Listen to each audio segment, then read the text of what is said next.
Now also, if I want to, let's say, name something, you'll notice here there's a little letter there, like a little A. So I can go right here, I'll select it here, I can press that button there, and I can actually rename the sequence. We have a little keyboard here, space bar. I can even add numbers here like that, back to letters. And once I get the right name, I select do it. Now right here, looks like a little pen or something, right there. And we'll press that. And we're in the sequence section. And here I can edit my sequence. I can erase it. I can clear it. I can transpose that sequence. I can delete bars in that sequence. I would select here, find the bars I want to delete and delete them, or close that window right there. I can insert bars. I can insert bars right there in the sequence. See?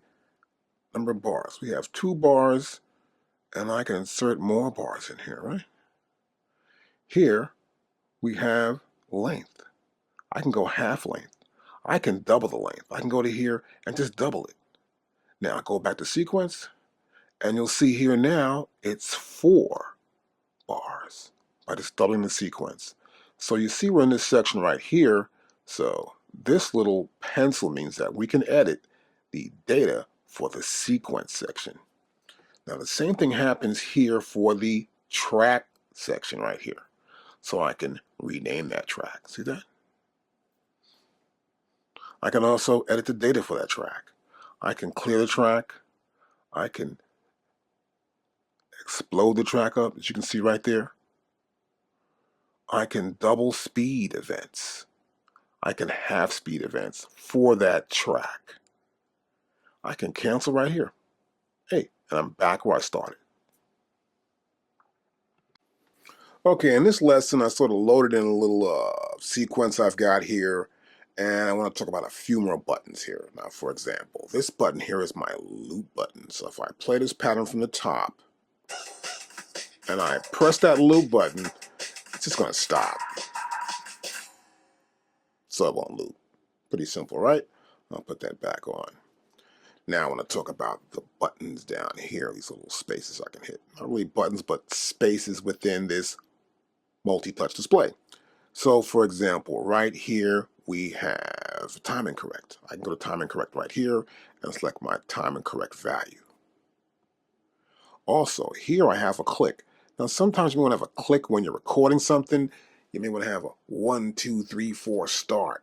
And that's sort of a metronome that gives you a tempo based on the beats per minute of how fast the sequence is that you're about to start playing on, or to hear it back. And we're going to click right here. You'll see this window come up here now. And now we can select the click value.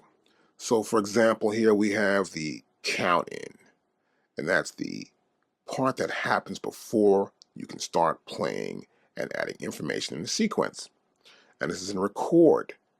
Now, I can enable it here, of course. I can set the rate to quarter notes or eighth notes. I can double tap there. And as you can see here, I can do quarter note triplets, eighth notes, eighth note triplets, and so on. I can go back to the rate again. This window remains here. I can also change the sound I want to use for my metronome. So here currently we have the MPC click. I can double tap here. I have other options as well. A tambourine. I can use a shaker or a clap. Back to here, I'm back out of it. So I may want to go to here. Since I'm not recording, I'll double tap here. I want to hear it in record and play. I can select my volume for my metronome. So I can turn the data wheel here. See if I do that, see what happened? I'm right there. So you know where you are. Select that first. Then we're going to turn this data wheel and we can change the volume of our metronome. I'll close this window here. I'll press play start and we'll hear the metronome. And that's how it works. Let's turn that click off. I'll go back to here, double tap. Back to where it was at, record. Close that window.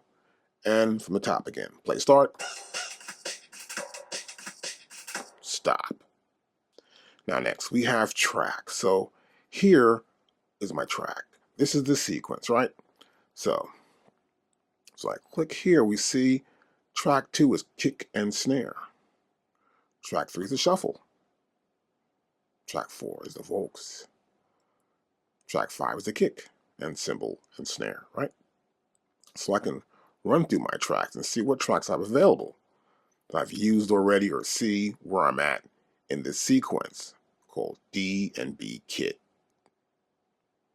I can also mute. So for example, here if I select the sequence, I can solo or mute a sequence. Let's press play from the top.